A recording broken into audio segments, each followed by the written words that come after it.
सोमवार के दिन तू मेरे मंदिर के दरवाजे पर चौखट पर बैठ जाना, और दूसरा प्रतिदिन शाम के समय पर तू बेलपत्री के पेड़ के नीचे बैठ जाना। जो तेरी बेल वृक्ष के नीचे सेवा करने आए, जो शंकर जी के मंदिर में सोमवार को जल चढ़ाने आए, उसका जो पात्र जल चढ़ाकर जब वो घर लेकर जाए, उसके पीछे पीछे, पात्र के पीछे पीछे तू जाना और उसके घर में लक्ष्मी का भंडार भरकर आए। लक्ष्मी बेलपत्र के वृक्ष के नीचे तू विराजमान हो जा।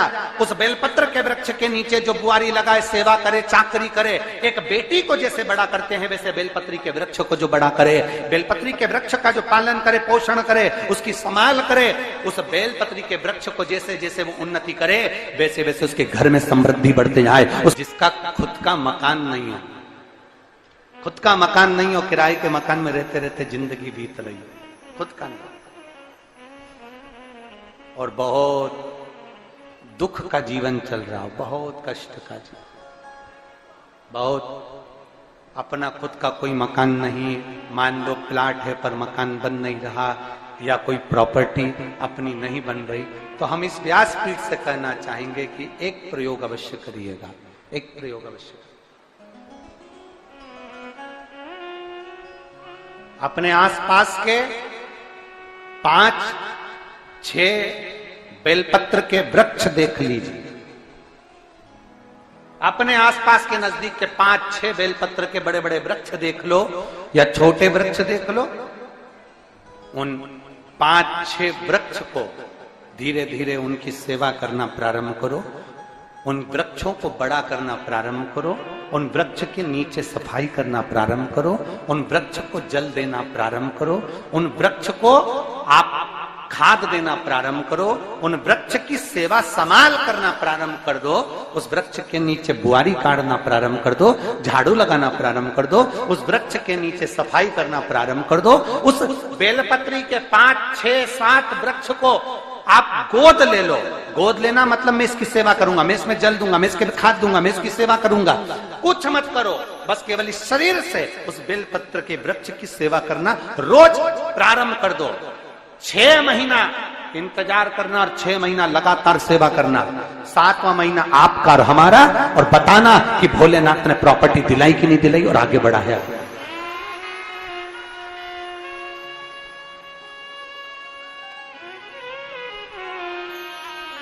एक बेलपत्र का वृक्ष जिसके नीचे माता लक्ष्मी विराजमान होती है, एक बेलपत्र के वृक्ष के नीचे लक्ष्मी रहती है। दुनिया के लोग कहते हैं लक्ष्मी जी का दिन कौन सा है, बोलो जम के जल्दी से। शुक्रवार। दुनिया के लोग कहते हैं लक्ष्मी जी का दिन शुक्रवार है, पर माता लक्ष्मी से पूछा जाए कि तुम्हारी माता ख्याति देवी नारायण भगवान के साथ तुम्हारी शादी नहीं कर रही थी, शंकर को लक्ष्मी दे रही थी, तब तुमने भगवान शंकर से विनती करी, भोले बाबा मैं नारायण से प्रेम करती हूं, भगवान नारायण से मेरा विवाह हो। तो माता ख्याति देवी से शंकर भगवान ने विनय कर कर कहा कि लक्ष्मी जी का विवाह नारायण के साथ कर दिया जाए। भगवान नारायण के साथ जब लक्ष्मी जी का विवाह हो गया, तब लक्ष्मी जी हाथ जोड़कर बोलती हैं, बाबा मेरा विवाह नारायण के साथ हो गया, पर मैं आपके चरणों की सेवा करना चाहती हूँ, बाबा आप कृपा करिए कि मैं क्या करूं आपके लिए। शंकर भगवान कहते हैं लक्ष्मी बस 2 चीजें कर दे, एक सोमवार के दिन तू मेरे मंदिर के दरवाजे पर चौखट पर बैठ जाना, और दूसरा प्रतिदिन शाम के समय पर तू बेलपत्री के पेड़ के नीचे बैठ जाना। जो तेरी बेल वृक्ष के नीचे सेवा करने आए, जो शंकर जी के मंदिर में सोमवार को जल चढ़ाने आए, उसका जो पात्र जल चढ़ाकर जब वो घर लेकर जाए, उसके पीछे पीछे, पात्र के पीछे पीछे तू जाना और उसके घर में लक्ष्मी का भंडार भरकर आए। लक्ष्मी बेलपत्र के वृक्ष के नीचे तू विराजमान हो जा। उस बेलपत्र के वृक्ष के नीचे जो बुआरी लगाए, सेवा करे, चाकरी करे, एक बेटी को जैसे बड़ा करते हैं वैसे बेलपत्री के वृक्ष को जो बड़ा करे, बेलपत्री के वृक्ष का जो पालन करे, पोषण करे, उसकी संभाल करे, उस बेलपत्री के वृक्ष को जैसे जैसे वो उन्नति करे, वैसे वैसे उसके घर में समृद्धि बढ़ते जाए, उसके घर में वैभव बढ़ते जाए। ये शंकर भगवान माता लक्ष्मी से करे, भगवान शिव माता लक्ष्मी से करे। तो भस्म, अगर शिव के मंदिर में भस्म मिल जाए, शंकर पर चढ़ी हुई भस्म अगर मिल जाए तो, और अगर भस्म ना मिले ना, तो शंकर के जो शंकर भगवान का जो शिवलिंग है, शिवलिंग के आसपास में जो जलाधारी है, यहाँ अगर भस्म ना मिले तो इस जलाधारी पर अपना हाथ स्पर्श कर कर अपने तन पर उसको लगाकर जरूर आओ। भस्म एक शंकर पर चढ़ा हुआ जल, दूसरे नंबर पर है शंकर पर चढ़ी हुई भस्म। ये दो स्पर्श जरूर, स्पर्श। एक भस्म का एक बड़ा सुंदर चरित्र आता है। दूसरा, जिस भूमि पर बैठकर कथा सुनो उसकी रज को अपने मस्तक पर थोड़ा सा लगाकर अवश्य जाओ, वो जीवन का एक आनंद है। और शंकर के मंदिर में जाओ तो दो चीजें अवश्य लेकर आओ। पहला, शंकर जी पे चढ़ा हुआ, जम के बोलो, जल अवश्य लेकर आओ। क्योंकि जब तुम जल लेकर आते हो, पात्र लेकर आते हो, तो मेरा महादेव लक्ष्मी जी को तुम्हारे पीछे पीछे तुम्हारे घर तक भेजते हैं। चढ़ी हुई बेलपत्र मत खाओ, लोग कहेंगे शंकर पर चढ़ा हुआ ये मत खाओ। हम इस व्यासपीठ से निवेदन करना चाहेंगे कि आप अगर दिल रखकर अपने बाबा से कहोगे ना, तो बाबा पर चढ़ा हुआ जो जल है ना, वो जल साधारण नहीं रहता। मेरा भोलेनाथ जब दुनिया को अमृत देता है तो तुमको भी अमृत दे देता है। दो चीजें कभी मत छोड़ो। अगर मंदिर में गए हो तो दो चीजें कभी मत छोड़ो। कथा में गए हो तो दो चीजें कभी मत छोड़ो। एक, कथा श्रवण करना। दूसरा, जहां कथा बैठकर सुनते हैं वहां की रज को अपने मस्तक पर लगाना। कथा सुनने के बाद आप यहां से जाओ, भले दरी बिछी है, आसन बिछा है, कारपेट बिछा है, उस पर अपना हाथ फेर कर उस रज को अपने मस्तक पर जरूर लगाओ। क्योंकि शिव पुराण में, भागवत पुराण में, स्कंद पुराण में, कुर्म पुराण में, नर्मदा पुराण में, लिंग पुराण में, नारद पुराण में, ब्रह्म वैवर्त पुराण में, जितनी भी पुराणे हैं, सब पुराणों में लिखा है कि जिस स्थान पर बैठकर हम भगवान की कथा को सुनते हैं, उनको याद करते हैं, जितनी देर हम उनको याद करते हैं उतनी देर वो परमात्मा उस स्थान पर बैठा हुआ रहता है।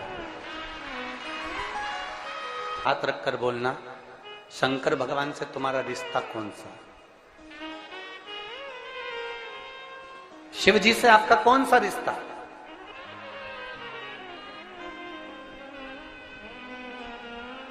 शंकर भगवान को आप क्या मानते हो? हमने आपको एक संबंध बताया था कि सीहोर कुबेरेश्वर धाम आपका मायका है, तो हम आपके भाई हैं, तो शंकर भगवान आपके पिता हैं, आपके बाप हैं, आपका बाबा है, आपका दादा है।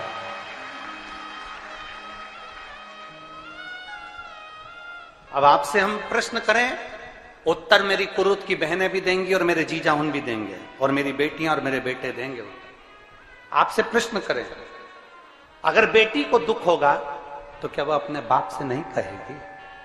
बोलो तो जम के। बेटी को तकलीफ है, वो अपने बाप से ना कहेगी। बेटे को तकलीफ है तो वो अपने पिता से, अपनी मां से नहीं कहेगा, मम्मी मुझे ये तकलीफ है, पापा मुझे ये दुख है, मां मुझे ये तकलीफ है, पिताजी मुझे ये कष्ट है। क्या वो अपने माँ बाप से नहीं कहेंगे? क्या वो अपने माँ बाप से विनय नहीं करेंगे? और माँ, पिता, फिर उसके करीब में, उसके नजदीक में जो भी होता है वो माँ बाप निकाल कर उसको दे देते हैं, माता पिता उसको दे देते हैं।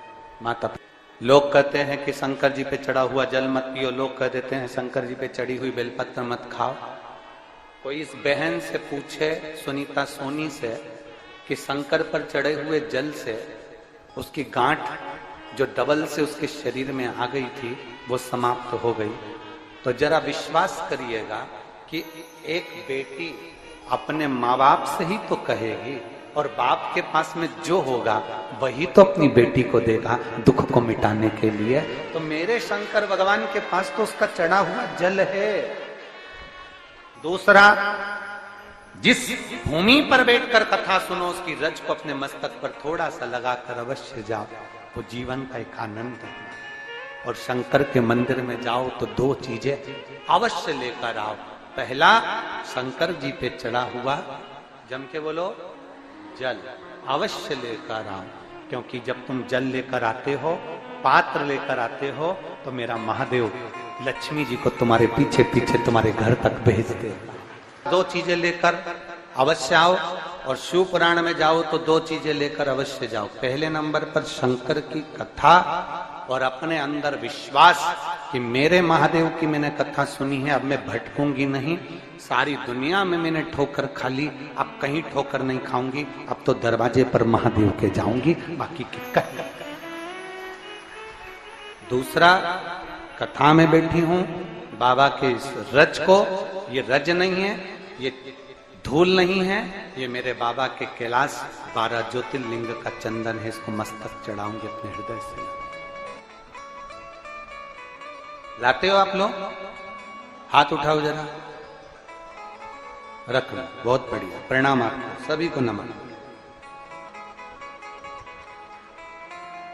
2 बूंद जल लेकर आओ, पगला नहीं पियो तो उस जल को अपने घर में छींट दो।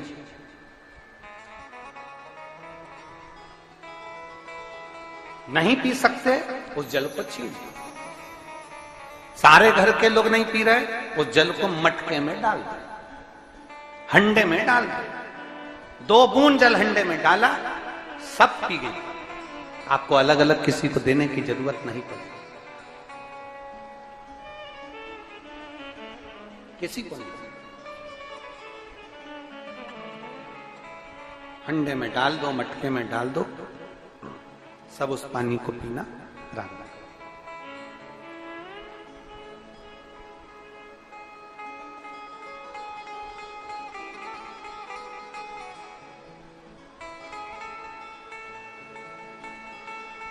उस जल के महत्व को जो बच्चों का दर्द नहीं देख सकते, जब माता पिता अपने बच्चों का दर्द नहीं देख सकते, तो देव अधिदेव महादेव तुम्हारा दर्द कैसे देखेंगे? वो भी तो काटेंगे तुमको, वो भी तो कष्ट मिटाएंगे। 2 चीजें कथा में जाकर ले, एक जहां जगह मिल जाए वहां बैठकर कथा सुनो। धूप लगे, पंडालों की इतनी व्यवस्था नहीं हो पाती है, पंडाल लगाने वाले, टेंट लगाने वाले टेंट लगा लगा के थक जाते हैं, तो अपने साथ एक छाता लेकर चलो। 2 पानी की जम के बोलो जरा, बोतल, बिछाने की दरी अपने साथ लेकर चलो। लोगों ने उमा महेश की कथा अपने जीवन में धारण करी कि नहीं करी वो हमको नहीं स्मरण है, पर एक बात का स्मरण करिएगा, ये जो कथा चल रही है ये गौरी शंकर चल रही है। इसके बाद में जो अमलेश्वर में कथा है वो कौन सी है? समर्पण शिव महापुराण कथा। उस समर्पण शिव महापुराण की कथा जब 2 तारीख को विराम हो जाएगी, तब उसके बाद में जो कथा 6 जून को प्रारंभ होगी सोलापुर महाराष्ट्र में, उस कथा का नाम रहेगा उमा महेश शिव महापुराण की कथा। उसको जरूर सुनो।